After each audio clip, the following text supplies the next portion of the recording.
الله وحده لا شريك له ونشهد أن سيدنا ومولانا محمدا عبده ورسوله وصلى الله تعالى عليه وعلى آله وأصحابه وبارك وسلم تسليما كثيرا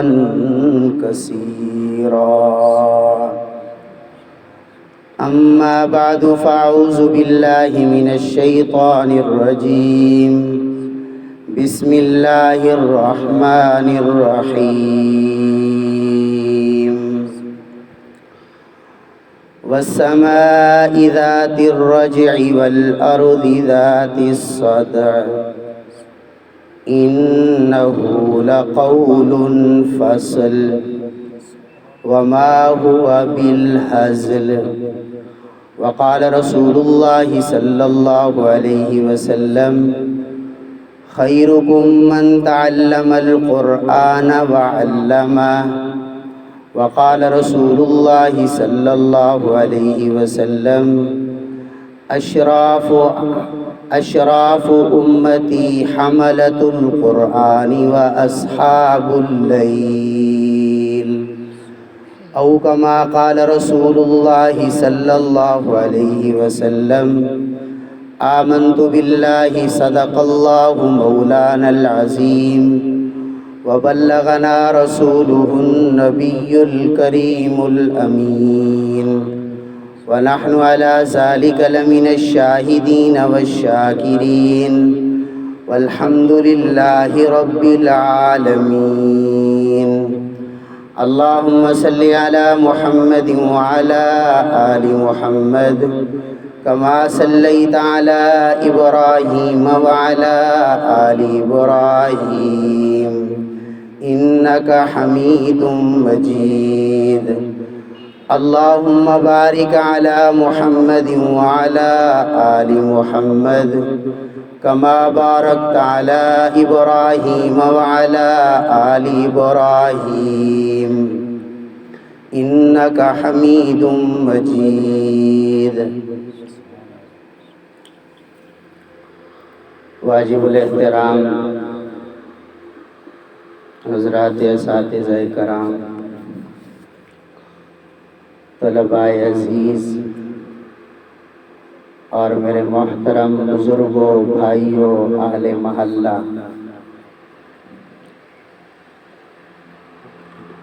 آج 26ویں شب ہمارے اس دینی مرکز جامعہ دارالعلوم گلیوال میں تراویح میں پڑھے جانے والے قرآن کریم کے ختم کا موقع ہے۔ ہمارے ان عزیز بھائیوں نے آپ کو اللہ کا قرآن سنایا اور آپ نے سنا۔ اللہ پڑھنے والوں کا پڑھنا اور سننے والوں کا سننا اپنی بارگاہ عالیہ میں قبول فرمائے۔ یقیناً یہ خوشی اور مسرت کا موقع ہے۔ میں آپ سب کو، آپ میں سے ہر ایک کو، حضرت قاری صاحب کو، سب اساتذہ کو، طلباء کو، آل محلہ، آپ سب نمازیوں کو مبارکباد پیش کرتا ہوں۔ اللہ پاک پڑھنا سننا اپنی بارگاہ عالیہ میں قبول فرمائے۔ دنیا میں خوشیاں تو بہت ساری ہوتی ہیں، لیکن حقیقی خوشی یہی ہے جو دین کی خوشی ہے۔ حقیقی خوشی یہی ہے جو قرآن کی خوشی ہے۔ حقیقی خوشی یہی ہے کہ اللہ نے ہمیں قرآن پڑھنے اور سننے کی توفیق دی، اور پھر اللہ کے فضل سے ہم نے قرآن پڑھا بھی، سنا بھی، اور آج اس کا اختتام بھی ہوا۔ یہ حقیقی خوشی ہے۔ حقیقی خوشی یہی ہے کسی کی اولاد کو اللہ قرآن کی دولت عطا فرما دے۔ حقیقی خوشی یہی ہے کسی کا بچہ قرآن کا حافظ بن جائے، اس کی بچی قرآن کی حافظہ بن جائے۔ حقیقی خوشی یہی ہے کسی کا بچہ قرآن کا عالم بن جائے، اس کی بچی قرآن کی عالمہ بن جائے۔ دنیا میں خوشیاں تو بہت ساری ہیں، لیکن حقیقی خوشی یہی ہے کہ اللہ یہ دولت ہمیں عطا فرما دے۔ اور میں نہیں کہہ رہا، خود اللہ کا قرآن کہہ رہا ہے، قُلْ بِفَضْلِ اللَّهِ وَبِرَحْمَتِهِ فَبِذَلِكَ فَلْيَفْرَحُوا۔ اللہ فرماتے ہیں ہم نے تمہیں اپنا فضل بھی دیا ہے، اپنی رحمت بھی دی ہے، ہمارے اس فضل اور رحمت پر تمہیں خوش ہونا چاہیے۔ یہ فضل اور رحمت کیا ہے؟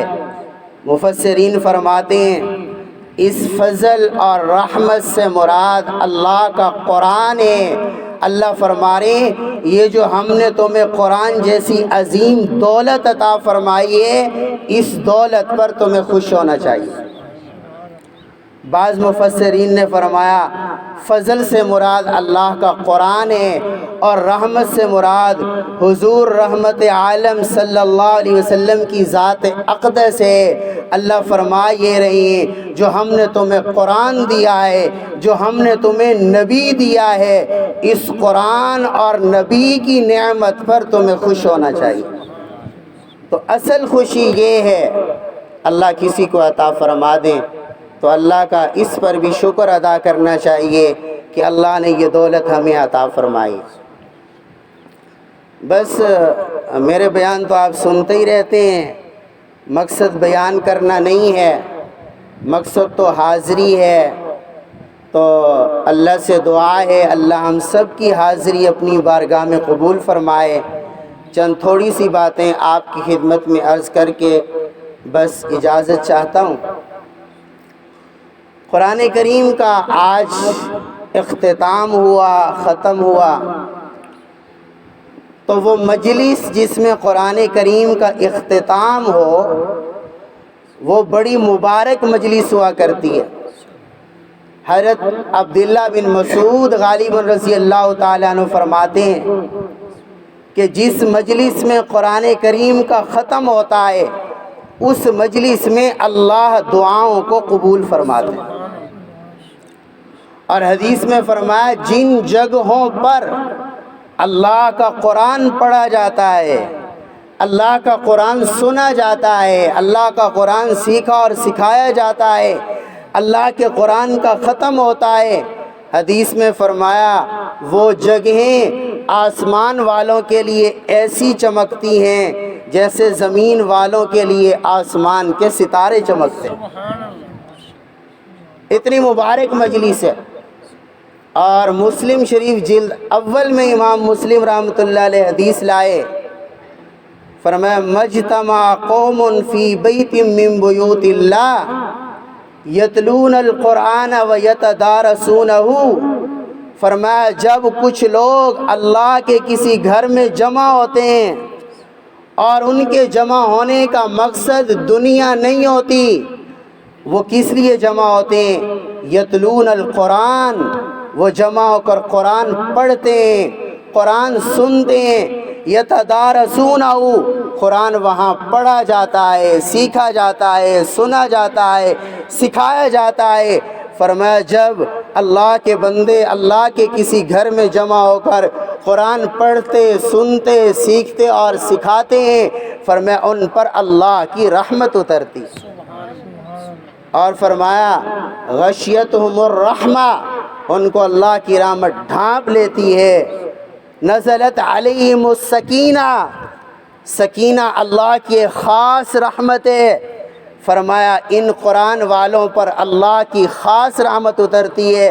وَذَكَرَهُمْ فِي مَنْ عِنْدَهُ، فرمایا اس مجلس میں جتنے لوگ شریک ہوتے ہیں اللہ ان مجلس والوں کا تذکرہ فرشتوں کے سامنے فرماتے ہیں۔ تو اس لیے یہ مبارک مجلسیں ہوتی ہیں، یہ بخشش کا ذریعہ بنتی ہیں، یہ مغفرت کا ذریعہ بنتی ہیں۔ اور اگر میں دوسری حدیث آپ کے سامنے ذکر کروں جس میں نبی علیہ السلام نے ذکر کے الفاظ استعمال فرمائے، اور یہ بات یاد رکھیں سب سے بڑا ذکر اللہ کا قرآن ہے، سب سے بڑا ذکر۔ حدیث میں جو حضور علیہ السلام نے فرمایا افضل الذکر لا الہ الا اللہ، افضل ذکر لا الہ الا اللہ ہے، یہ قرآن کے بعد ہے۔ لا الہ الا اللہ سے بھی پہلے سب سے افضل ذکر قرآن کریم کی تلاوت کرنا۔ فرمایا قرآن پڑھنے والا ایسے ہے جیسے اپنی اللہ سے باتیں کر رہا ہو۔ سب سے افضل ذکر قرآن ہے، اور اللہ نے قرآن کریم میں کئی جگہوں پر اس قرآن کو ذکر ارشاد فرمایا ہے، جیسے انا نحن نزلنا الذکر، اللہ فرماتے ہیں ہم نے قرآن اتارا ہے۔ یہاں قرآن کو میرے رب نے ذکر ارشاد فرمایا کہ ہم نے ذکر اتارا ہے، ہم نے نصیحت کی کتاب اتاری ہے۔ تو اس کائنات میں سب سے بڑا ذکر اللہ کا قرآن ہے۔ قرآن پڑھنے والا ایسے ہے جیسے اپنے اللہ سے باتیں کر رہا ہو۔ نبی علیہ السلام نے فرمایا جس مجلس میں اللہ کا ذکر ہوتا ہے، قرآن کی تلاوت ہوتی ہے، اس مجلس کو فرشتے ڈھانپ لیتے ہیں، اللہ کی رحمت اترتی ہے۔ جب وہ مجلس ختم ہو جاتی ہے وہاں آئے ہوئے فرشتے اللہ کی دربار میں واپس جاتے ہیں، اللہ جاننے کے باوجود پوچھتے ہیں بتاؤ کہاں سے آئے ہو؟ فرشتے کہتے ہیں اللہ ہم فلاں جگہ سے آئے، دارالعلوم سے آ رہے ہیں۔ اللہ وہاں تیرے بندے قرآن پڑھ رہے تھے، قرآن سن رہے تھے، اللہ تیرا ذکر ہو رہا تھا، جنت کو مانگ رہے تھے، جہنم سے پناہ مانگ رہے تھے۔ اللہ فرماتے ہیں اچھا ایک بات تو بتاؤ، انہوں نے مجھے دیکھا ہے؟ فرشتے کہتے ہیں اللہ آپ کو دیکھا تو نہیں ہے۔ اللہ فرماتے ہیں اچھا اگر مجھے دیکھ لیتے تو پھر کیا ہوتا؟ فرشتے کہتے ہیں اللہ اگر آپ کو دیکھ لیتے جنت کو زیادہ مانگتے، آپ کو دیکھ لیتے جہنم سے زیادہ پناہ مانگتے، آپ کو دیکھ لیتے اللہ آپ سے زیادہ ڈرتے۔ اللہ فرماتے ہیں وعزتی وجلالی وکرمی وارتفاع مکانی، فرشتوں گواہ ہو جاؤ مجھے میری عزت کی قسم، میرے جلال کی قسم، میری عظمت کی قسم، میری اونچی شان کی قسم، میں نے ان سب کو معاف کر دیا۔ اس لیے یہ دین کی مجلسیں، قرآن کی مجلسیں، دین سیکھنے اور سکھانے کی مجلسیں، اللہ کی یاد اور اللہ کے ذکر کی مجلسیں، یہ معمولی نہیں ہوا کرتی۔ ان مجلس میں شرکت پر اللہ شرکت کرنے والوں کو معاف فرما دیا کرتا ہے۔ اس لیے بڑی مبارک مجلس ہے، اور اس مجلس میں اللہ کی بہت ساری نعمتیں جمع ہیں۔ یہ تو قرآن کریم پڑھا گیا، قرآن کریم سنا گیا، یہ نعمت۔ اور قرآن ایسی کتاب ہے جس کا پڑھنا بھی عبادت ہے، جس کا سننا بھی عبادت ہے۔ قرآن ایسی کتاب ہے جس کی زیارت بھی عبادت ہے۔ قرآن ایسی کتاب ہے جس کو با ادب اٹھانا بھی عبادت ہے۔ ایک تو قرآن پڑھا گیا، سنا گیا، دوسرا ہم نے نماز ادا کی، پھر رمضان کا مہینہ، پھر رمضان کا آخری عشرہ، اور پھر مسجد کا ماحول، فرشتوں کے اترنے کا ماحول، فرشتوں کے اترنے کی جگہ، یہ ساری نعمتیں اللہ نے اس مجلس میں عطا فرما دی ہیں۔ اللہ سے دعا ہے کہ اللہ ہماری مغفرت بھی فرما دے، اللہ ہماری بخشش بھی فرما دے، اللہ اس مجلس کو ہمارے لیے سعادت کا ذریعہ بنا دے۔ اس لیے یہ بڑی مبارک مجلس ہے۔ اللہ کے فضل و کرم سے رمضان میں قرآن کریم کی تفسیر کا خلاصہ عرض کیا کرتا ہوں، تو آج عصر کے بعد 27ویں پارے کی تفسیر کا خلاصہ میں نے عرض کیا۔ 27ویں پارے میں ایک سورت ہے جس کو سورہ رحمان کہا جاتا ہے۔ حضرت عبداللہ بن مسعود رضی اللہ تعالیٰ عنہ فرماتے ہیں نبی علیہ السلام نے فرمایا یہ سورہ رحمان قرآن کی دلہن ہے، عروس القرآن۔ اس سورہ رحمان میں اللہ نے اپنی نعمتوں کو بیان فرمایا ہے۔ اس سورہ رحمان میں اللہ کی انفرادی نعمتوں کا بھی ذکر ہے، اللہ کی اجتماعی نعمتوں کا بھی ذکر ہے، اللہ کی ان نعمتوں کا بھی ذکر ہے جو اللہ نے دنیا میں عطا فرمائی ہیں، اور اللہ کی ان نعمتوں کا بھی ذکر ہے جو اللہ آخرت میں عطا فرمائیں گے۔ سورہ رحمان میں سورج کا بھی ذکر ہے، چاند کا بھی ذکر ہے، ستاروں کا بھی ذکر ہے۔ سورہ رحمان میں اللہ کی جنت کا ذکر ہے، جنت کی نعمتوں کا ذکر ہے، جنت کے باغات کا ذکر ہے۔ اللہ نے سورہ رحمان میں اپنی ان نعمتوں کا تذکرہ فرمایا ہے۔ پھر سورہ رحمان میں اللہ نے 31 مرتبہ اس آیت کو دہرایا ہے، فَبِأَيِّ آلَاءِ رَبِّكُمَا تُكَذِّبَانِ، کہ تم اپنے رب کی کون کون سی نعمتوں کو جھٹلاؤ گے۔ اللہ فرماتے ہیں تمہارے اوپر میری نعمتیں اتنی ہیں، ایک تو تم شمار کرنا چاہو تو شمار نہیں کر سکتے، دوسرا تم میری نعمتوں کو جھٹلانا چاہو تو جھٹلا نہیں سکتے۔ ایک نعمت جھٹلاؤ گے، آگے دوسری آ جائے گی، دوسری جھٹلاؤ گے، آگے تیسری آ جائے گی، تیسری جھٹلاؤ گے، آگے چوتھی آ جائے گی، تم میری کسی نعمت کو جھٹلا نہیں سکتے۔ اللہ نے اس سورہ رحمان میں اپنی نعمتوں کا تذکرہ کیا ہے، لیکن سب سے بڑی نعمت جس کو اللہ نے سب سے پہلے ذکر کیا ہے، اور سب سے بڑی نعمت جس کو اللہ نے اس صورت میں ذکر کیا ہے، فرمایا الرحمن علم القرآن، اللہ کی سب سے بڑی نعمت، چاند سے بڑی، ستاروں سے بڑی، سورج سے بڑی، دنیا کی نعمتوں سے بڑی، حتیٰ کہ جنت سے بڑی، جنت کی نعمتوں سے بڑی۔ اللہ فرماتے ہیں وہ کون سی نعمت ہے؟ فرمایا وہ یہ نعمت ہے الرحمن علم القرآن، اللہ کی سب سے بڑی نعمت یہ ہے کہ اللہ نے تمہیں قرآن جیسی دولت عطا فرمائی۔ یہ قرآن اللہ کی سب سے بڑی دولت ہے، اس لیے اللہ نے سورہ رحمان میں سب سے پہلے قرآن کا تذکرہ فرمایا۔ جنت کا تذکرہ بعد میں ہے، سورج کا تذکرہ بعد میں ہے، چاند کا تذکرہ بعد میں، سب سے پہلے قرآن کا تذکرہ فرمایا۔ الرحمن علم القرآن، رحمان وہ ہے جس نے تمہیں قرآن سکھایا ہے، رحمان وہ ہے جس نے تمہیں قرآن جیسی عظیم دولت عطا فرمائی۔ اس لیے سب سے بڑی دولت اللہ کا قرآن ہے، اور خوش قسمت انسان وہ ہے جس کا قرآن کے ساتھ تعلق مضبوط ہے۔ خوش قسمت انسان وہ ہے جو اپنی زندگی قرآن کے مطابق گزارتا ہے۔ خوش قسمت انسان وہ ہے جو قرآن کی تلاوت کرتا ہے۔ خوش قسمت انسان وہ ہے جو قرآن پہ عمل کرتا ہے۔ سب سے بڑی نعمت اللہ کا قرآن ہے، اور اللہ کے نزدیک سب سے بڑا سعادت مند وہ ہے جس کا سب سے زیادہ تعلق اللہ کے قرآن کے ساتھ۔ اور قرآن اللہ کی سب سے بڑی نعمت کیوں ہے؟ اس لیے کہ قرآن کا تعلق براہ راست میرے اللہ کے ساتھ ہے۔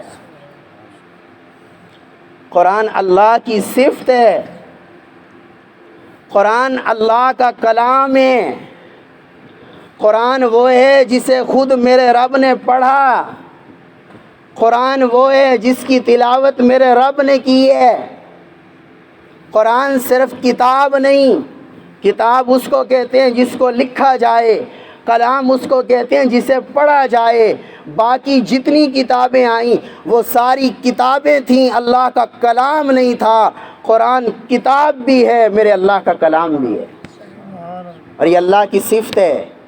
قرآن اللہ نے خود پڑھا۔ حدیث میں کائنات کے پیدا کرنے سے کئی ہزار سال پہلے اللہ نے فرشتوں کے سامنے قرآن کریم کی تلاوت فرمائی۔ ابھی آسمان نہیں بنا، ابھی زمین نہیں بنی، ابھی انسان نہیں بنا، ابھی یہ کائنات کا نظام نہیں بنا، اللہ نے فرشتوں کے سامنے قرآن کی تلاوت کی۔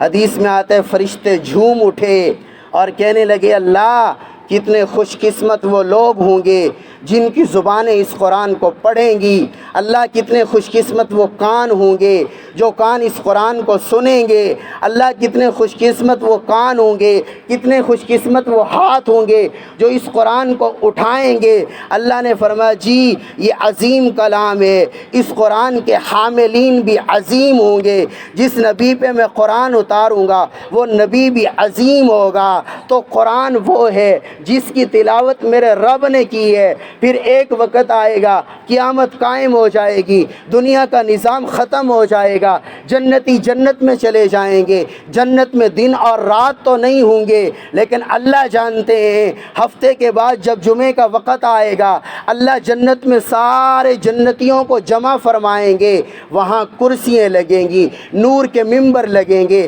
اللہ نور کے ممبروں پہ انبیاء کو بٹھائیں گے، ان کے ساتھ شہداء صلحاء بیٹھیں گے، جنتی بیٹھیں گے، پھر وہاں پر اللہ جنتیوں کو اپنا دیدار بھی کرائیں گے۔ اس جنت کے اس میدان میں اللہ داؤد علیہ السلام سے فرمائیں گے داؤد اپنی پیاری آواز میں جنتیوں کو زبور کی تلاوت سناؤ۔ اللہ نے داؤد علیہ السلام کو بڑی پیاری آواز عطا فرمائی تھی۔ داؤد علیہ السلام جب زبور پڑھتے تھے پرندے بھی داؤد علیہ السلام کے ساتھ اللہ کی زبور پڑھا کرتے تھے، زبور داؤد علیہ السلام کی زبان سے سنا کرتے تھے۔ حدیث میں آتا ہے جب داؤد علیہ السلام زبور کی تلاوت کریں گے امت ان کی پیاری آواز کی وجہ سے 2000 سال وجد اور بے ہوشی کے عالم میں چلی جائے، اتنی پیاری آواز ہوگی، جنتی 2000 سال کے لیے بے ہوش ہو جائیں گے، 2000 سال کے بعد ہوش آئے گا۔ اللہ فرمائیں گے ہاں بتاؤ، کہیں گے اللہ اتنی پیاری آواز میں اپنا کلام سنایا۔ اللہ پھر ہمارے نبی حضرت محمد الرسول اللہ صلی اللہ علیہ وسلم سے فرمائیں گے محبوب آپ بھی ذرا جنتیوں کو قرآن کریم کی تلاوت سنا دیجئے۔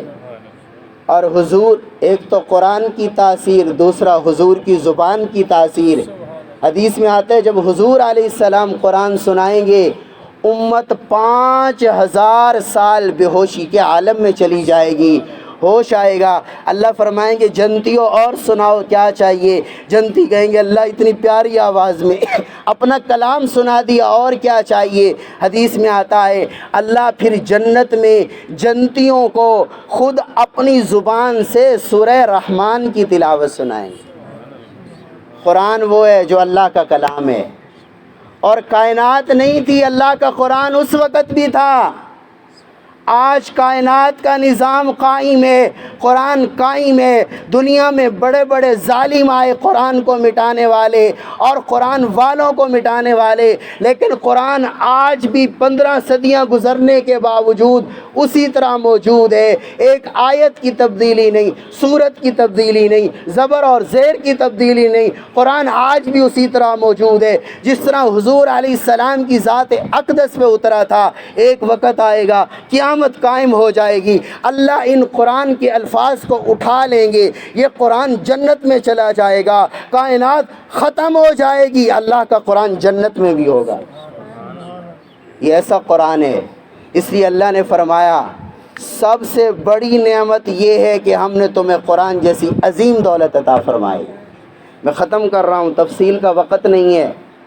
میں نے عرض کیا قرآن اللہ کی سب سے بڑی نعمت ہے، اور خوش قسمت وہ ہے جس کا تعلق سب سے زیادہ اللہ کے قرآن کے ساتھ ہے۔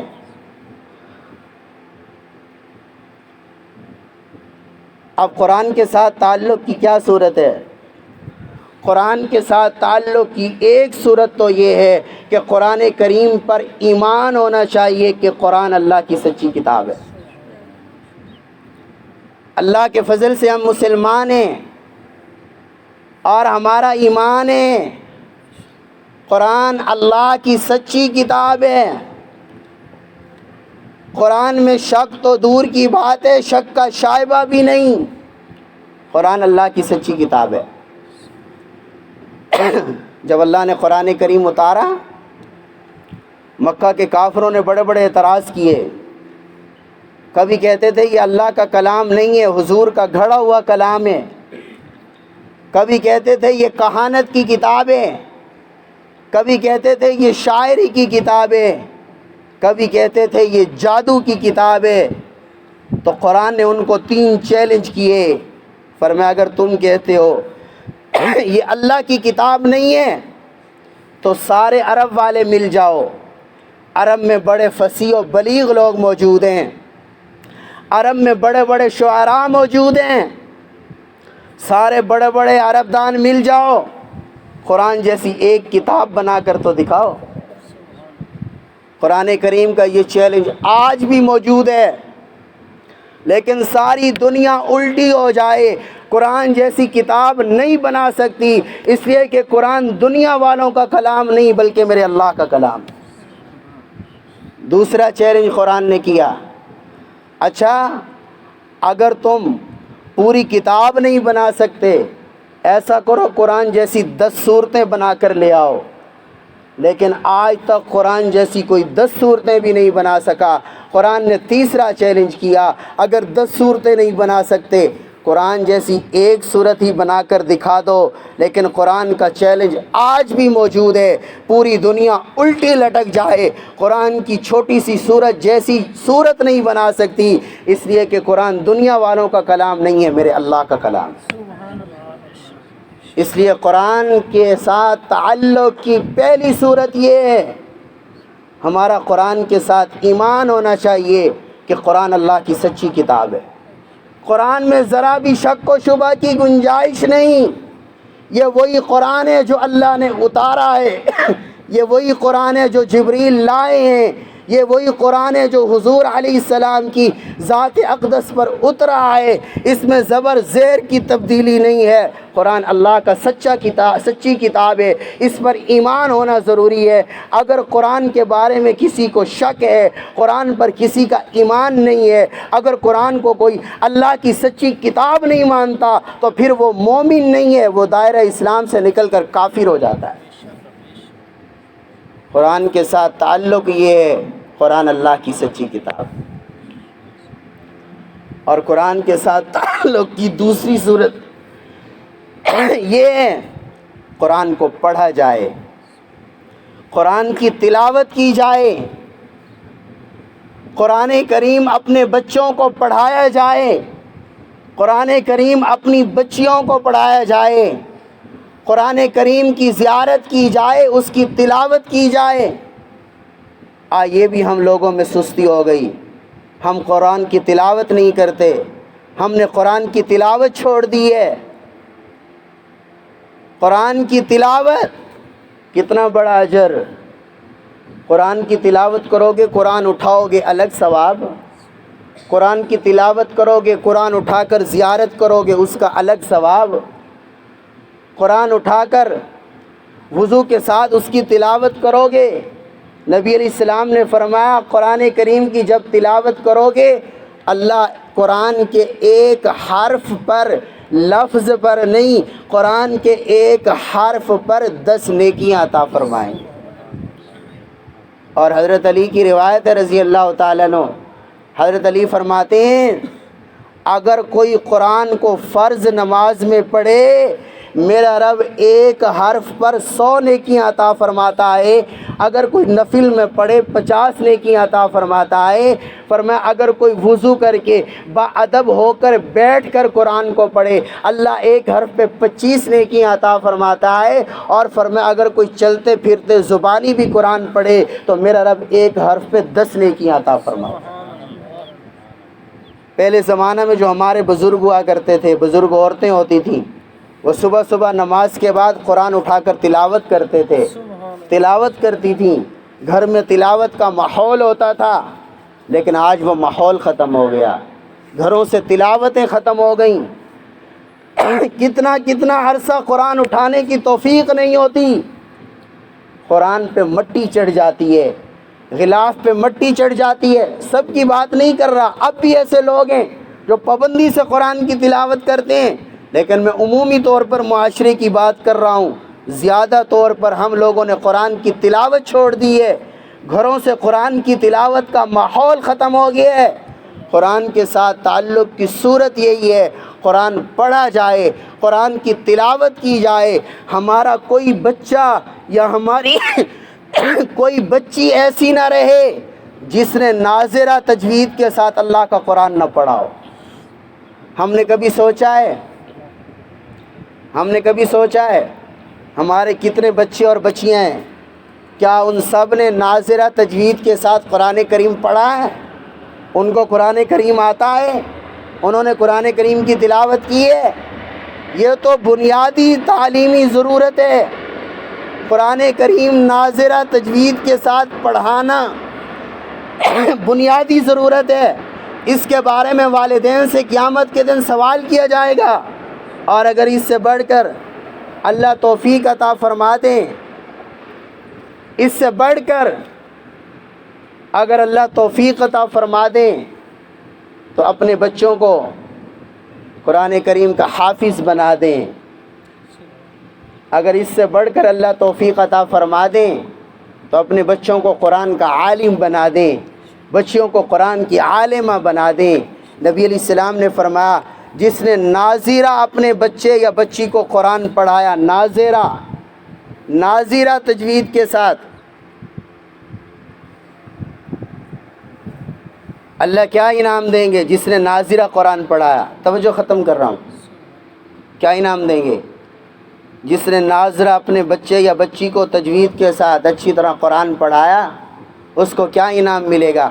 فرمایا ناظرہ پڑھانے پر اللہ والدین کی مغفرت فرما دے۔ جس نے اپنے بچے یا بچی کو قرآن کا حافظ بنا دیا، کیا انعام ملے گا؟ اس کے والدین کے لیے کیا انعام ہوگا؟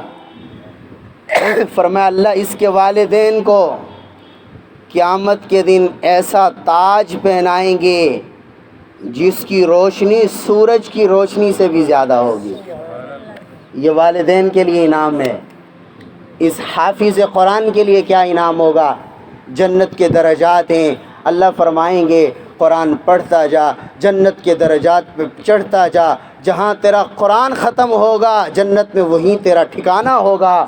اور یہ حافظ قرآن جس نے قرآن کو یاد رکھا، قرآن پہ عمل کیا، ایسے 10 افراد جن کے بارے میں جہنم واجب ہو چکی ہوگی، یہ سفارش کرے گا، اللہ اس کی سفارش کی وجہ سے ایسے 10 افراد کو جہنم سے نکال کر جنت میں داخل فرمائے۔ کتنا بڑا انعام ہے۔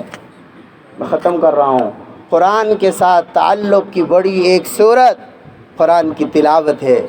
قرآن کو پڑھنا ہے تو ہم کوشش کریں ہمارے بچوں اور بچی میں سے کوئی بچہ اور بچی ایسا نہ رہے جس نے ناظرہ تجوید کے ساتھ قرآن نہ پڑھا ہو، جس کو قرآن نہ آتا ہو۔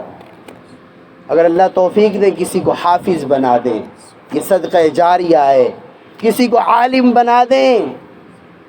دنیا کی کوئی ڈگری قبر میں نہیں جاتی، دنیا کی ساری ڈگریاں یہاں رہ جاتی ہیں، اکیلا اللہ کا قرآن ہے جو قبر میں بھی ساتھ جاتا ہے، اللہ کا قرآن ہے جو محشر میں بھی ساتھ ہوگا۔ حضور نے فرمایا القرآن حجت لک او علیک، قرآن تیرے لیے دلیل بنے گا اگر تو نے قرآن کے حقوق ادا کیے، اگر قرآن کے حقوق ادا نہ کیے قرآن تیرے خلاف دلیل بنے گا۔ اگر قرآن کے حقوق ادا کیے، قرآن پڑھا سمجھا عمل کیا، اللہ کے سامنے قیامت کے دن قرآن سفارش کرے گا، اللہ اس نے مجھے پڑھا ہے، مجھے سمجھا ہے، مجھ پہ عمل کیا ہے، اللہ قرآن کی سفارش قبول فرما کر اس حامل قرآن کو جنت میں داخل فرمائے۔ سبحان اللہ۔